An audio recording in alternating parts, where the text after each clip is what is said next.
घेऊयात वेगवान पद्धतीने। परराष्ट्र मंत्री एस जयशंकर यांनी अफगाणिस्तानच्या परराष्ट्र मंत्र्यांसोबत चर्चा केली आहे। अफगाणने केलेल्या पहलगाम हल्ल्याच्या निषेधाचं भारतानं स्वागत केलंय। भारत अफगाणिस्तान संदर्भातल्या खोट्या बातम्या फेटाळल्याचं सुद्धा स्वागत।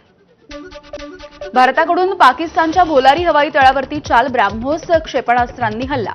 पाकिस्तानच्या माजी हवाई दल अधिकाऱ्याकडून मान्य। मोठ्या संख्येने पाकिस्तानी सैनिकांचा या हल्ल्यामध्ये मृत्यू।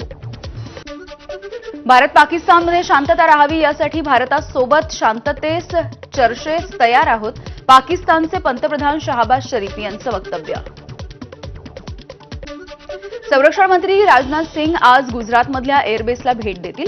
पाकिस्तानी सैन्याने भुज एअरबेसचं नुकसान करण्याचा सर्वतोपरी प्रयत्न केला होता।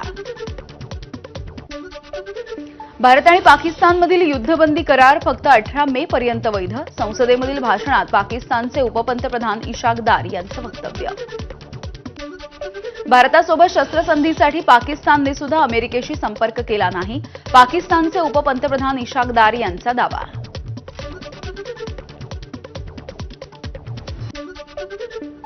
भारत पाकिस्तान तणावामध्ये मध्यस्थीच्या वक्तव्यावरून ट्रम्प यांचा यू-टर्न। भारत पाकिस्तानमध्ये आपण शस्त्रसंधी केली नाही, ट्रम्प यांचं वक्तव्य। भारत पाकिस्तानमधील तणाव निवळण्यासाठी मदत केल्याचा ट्रम्प यांचा दावा। ऑपरेशन सिंदूरच्या संदर्भामध्ये माहिती देण्यासाठी पंतप्रधानांनी संसदेचं 1 दिवसीय विशेष अधिवेशन बोलवावं, काँग्रेसची मागणी। या संदर्भामध्ये आज राहुल गांधी पत्रकार परिषद घेणार। कर्नल सोफियानवरच्या वादग्रस्त टिप्पणीच्या प्रकरणी आज सर्वोच्च न्यायालयामध्ये विजय शहांच्या याचिकेवरती सुनावणी। विजय शहा यांनी एफआयआरच्या विरुद्ध दाखल केलेली ही याचिका आहे। मंत्री विजय शहांचं कर्नल सोफियानच्या विरोधामधील वक्तव्य घृणास्पद, हा संपूर्ण भारतीय सैन्य दलाचा अपमान। विजय शहांची मंत्रिपदावरून आणि भाजपमधून हकालपट्टी करण्याची सामनातून मागणी।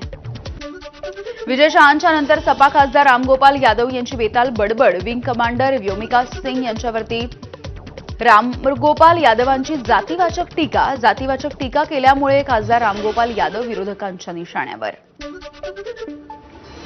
सिंधू पाणी करार स्थगितच राहील तर पाकशी चर्चा केवळ दहशतवादावर।